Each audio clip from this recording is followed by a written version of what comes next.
Hi guys, good evening everyone. My name is Utkarsh and welcome to the YouTube channel of Legal Expert of Anchors. अब MHCT में सिर्फ 4 हफ्ते बचे, right?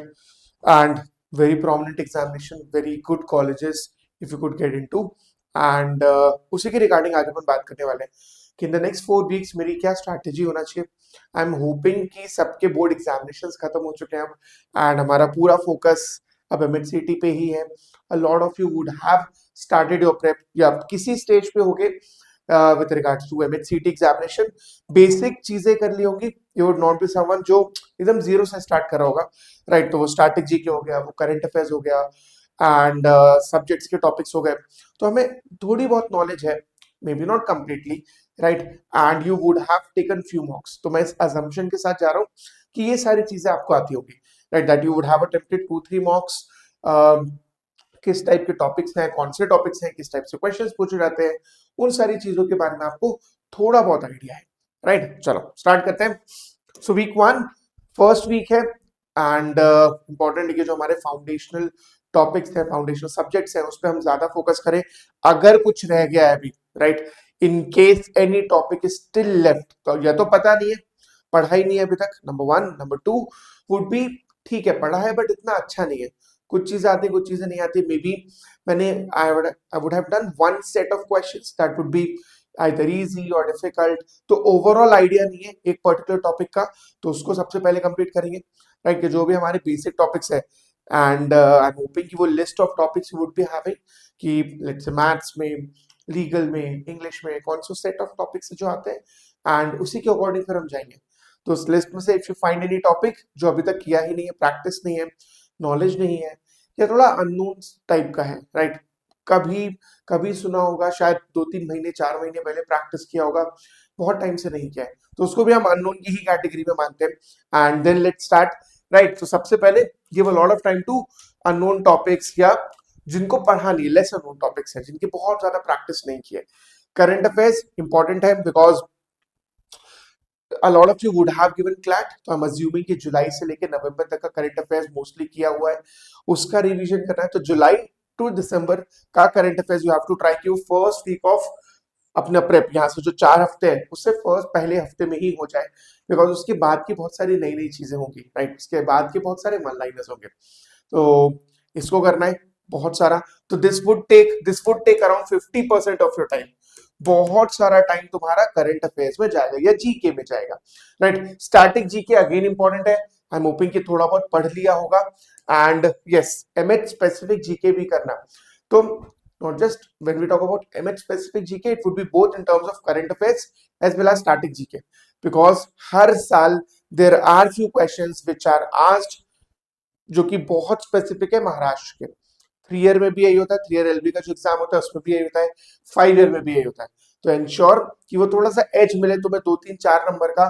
तो current affair specific, sorry MH specific जरूरी है वहां पे कि तुम करंट अफेयर्स भी करो एंड स्टैटिक जीके भी करो, इसका ध्यान रखना, राइट? अगेन ये तो मिलाकर तुम्हारा बहुत सारा टाइम लेने वाले हैं अभी.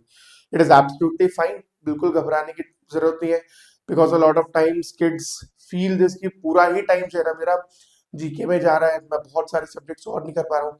It is absolutely fine, exam के पास जीके बहुत टाइम लेता है, इसलिए कोशिश करो कि इसको आप जल्दी से जल्दी खत्म कर पाओ. कि जो भी प्रैक्टिस वाले टॉपिक्स हैं, इंग्लिश हो गया, लीगल हो गया, लॉजिकल हो गया या मैथ्स हो गया, अगर जो भी रह गया है उसको जल्दी खत्म करना है. And yes, start with the मॉक्स. अगर अभी तक नहीं दिया या जितने भी मॉक्स दिए, ट्राई करो कि फर्स्ट वीक में तुम 1 या 2 मॉक दो. Now it would be absolutely normal, हफ्ते में एक मिनिमम है, राइट? फर्स्ट वीक के लिए, उसके बाद तो आपको 2-3-4 भी जा सकते हो in other weeks, right? First week में मे बी एक, सेकेंड में 2 हो जाएगा, थर्ड वीक में 3 हो, लास्ट वीक में मेजरली वो होगा करंट अफेयर्स एंड मॉक्स पे. तो इस चीज का ध्यान रखना. Now coming to the second week, you have to focus a lot on these subjects. इसका मतलब ये नहीं बाकी नहीं करना है, करना है वो भी, बट ये 3 इंपॉर्टेंट ज्यादा क्यों है? बिकॉज यहाँ पे ना 100% मार्क्स आने के चांसेस होते हैं and there have been instances, there have been toppers जिनके इन 3 सेक्शंस में मतलब एकदम जीरो एरर है, राइट? एक्यूरेसी बहुत अच्छी है एंड जितना स्कोर यहाँ पे बढ़ेगा उतना तुम्हें एज मिलेगा. जीके में वी वुड होप कि जो हमने पढ़ा है वो आए, बट कोई गारंटी नहीं है. इसीलिए आप जितना ज्यादा स्कोर कर सकते हो दूसरे सेक्शन से जहां पे सर्टेनिटी है, राइट। तो लॉजिकल रीजनिंग में एआर बेसिकली ज्यादा आता है, सीआर थोड़ा कम आता है, सर्टेनिटी ज्यादा होगी। मैथ्स में, लीगल में सर्टेनिटी ज्यादा होती है, तो यू हैव टू ट्राई कि यहाँ पे अपन एरर ना करें, जीरो एरर होना चाहिए यहाँ पर, राइट। एंड जितना ज्यादा मार्क्स लाएंगे उतनी हमारी जर्नी भी इजी हो जाएगी। करंट अफेयर्स इंपॉर्टेंट है यहाँ पर अगेन। तो हमने लास्ट वीक में जो फर्स्ट वीक होगा हमारा जुलाई टू दिसंबर किया है, सेकेंड वीक में जनवरी से मार्च, राइट। अगर अप्रैल में हो जाए तो बढ़िया है, बट जनवरी से मार्च होना चाहिए, बिकॉज ये जो क्वार्टर रहा है last quarter, right, that has been very important. Specially current affairs की इवेंट्स बहुत सारी है, स्पेशली द वॉर, राइट। तो वहां से भी क्वेश्चंस आएंगे। अच्छा, एक चीज ध्यान रखना, 3 ईयर एलबी में ऐसा हुआ है, 5 ईयर में भी हो, लास्ट ईयर भी ऐसा ट्रेंड रहा है, that they have asked questions not just of the last 3 months or 6 months. You can expect questions from July, August, September as well, and that's why मैंने फर्स्ट वीक में वो लिखा भी है कि अगर इन केस अभी तक मिस किया है तो प्लीज उसको भी पढ़ लेना, क्योंकि वहां से भी क्वेश्चंस आए। You would feel absolutely bad. जब हमने 6 महीने का पढ़ा है वो 8-9 महीने पढ़ लेते तो आ जाता, राइट। तो इंश्योर कि हम उसको कवर करते जाए। एंड क्योंकि पिछले 3 महीने में बहुत बहुत सारी इवेंट्स हुई है, तो वो काम किए, राइट। वहां से भी क्वेश्चन आने के चांसेस है। एंड नहीं पता मेरा स्लॉट 1 होगा, स्लॉट 2 होगा, वहां पे क्या ज्यादा पूछा जाएगा, तो इट इज बेटर कि जितना ज्यादा कवर कर पाओ उतना अच्छा होगा। And you have to aim for this range, ठीक है। You are not aiming for 100 marks, you are aiming for 110, 115 marks. ये मेरा एम होना चाहिए, बिकॉज पेपर मोस्टली पिछले कई सालों से इजी रहा है, कट ऑफ ऊपर ही गया है। इस साल भी वुड हैव नोटिस की क्लैट में भी कट ऑफ ऊपर गया है, तो you can not take risk. It won't, मतलब कोई कोई फर्क नहीं पड़ेगा, कोई मतलब नहीं निकलेगा कि मेरा 102 आया बट मेरा नहीं निकला, राइट। तो अपन को एम हमेशा ज्यादा ही करना है, बिकॉज एक एडेड एडवांटेज भी यहाँ पर कि कोई नेगेटिव नहीं है, कोई नेगेटिव मार्क्स नहीं है। तो यहाँ पर एक भी क्वेश्चन छोड़ा जाए उसका कोई लॉजिक नहीं बनता है, पूरे ही करना है। थोड़ा सा लक फैक्टर भी होता है। तो अपन को एम इस रेंज के मार्क्स करना है। Obviously may be second week में ना हो, बट यू वुड वांट कि थर्ड फोर्थ वीक में एग्जाम के पास you are touching this range, so that वो कॉन्फिडेंस ऊपर है। अब उसके लिए हमें बाकी चीजें भी करनी होगी।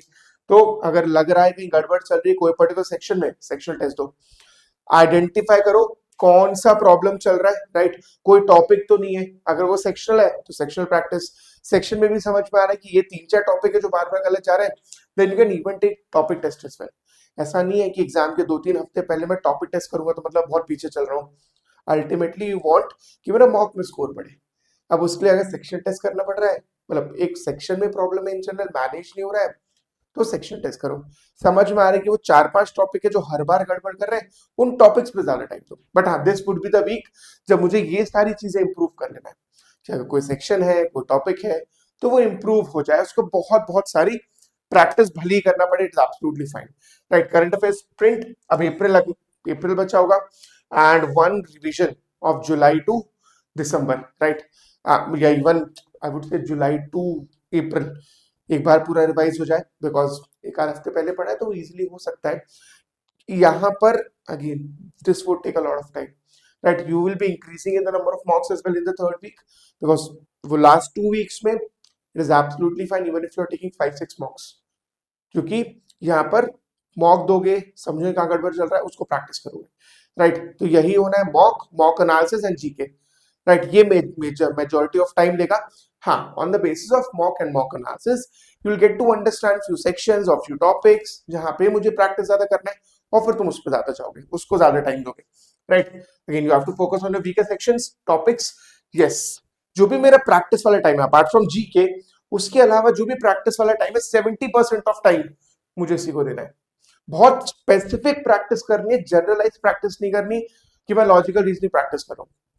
उसमें भी देयर वुड बी टॉपिक्स जो प्रॉब्लमैटिक है, वो प्रैक्टिस करना है, रात दिन में पूरा लॉजिकल रीजनिंग करूं या पूरा पूरा लीगल रीजनिंग करूं, may be that's not required. अगर है तो वो भी चलेगा, बट अगर आइडेंटिफाई कर पा रहे हो कौन से टॉपिक्स है ऑन द बेसिस ऑफ जो भी तुमने 5-8-10 मॉक्स दिए, उससे वो ज्यादा बेटर होगा रादर देन जनरलाइज प्रैक्टिस करना, ठीक है। And then the last week में कोशिश करो कि कोई नया टॉपिक मत करो, because this is the week जब बहुत ज्यादा फोमो भी होता है कि अगर किसी फ्रेंड से बात की, उसने बोला कि यार तूने ये टॉपिक पढ़ा है क्या, फिर वो याद आया ये तो पढ़ा नहीं है, फालतू का पैनिक क्रिएट होगा। ट्राई करो बहुत ज्यादा भागते ना हो उस टाइम पे, एंड कोई नया टॉपिक नहीं हो, जितना किया है काफी है। जस्ट इंश्योर कि जो भी कर लिया है उसको एक बार देख लो, प्रैक्टिस कर लो, राइट। करंट अफेयर्स हो, स्टैटिक जीके हो, बहुत सारा रिवीजन होता है, जितना ज्यादा होगा उतना बेटर है।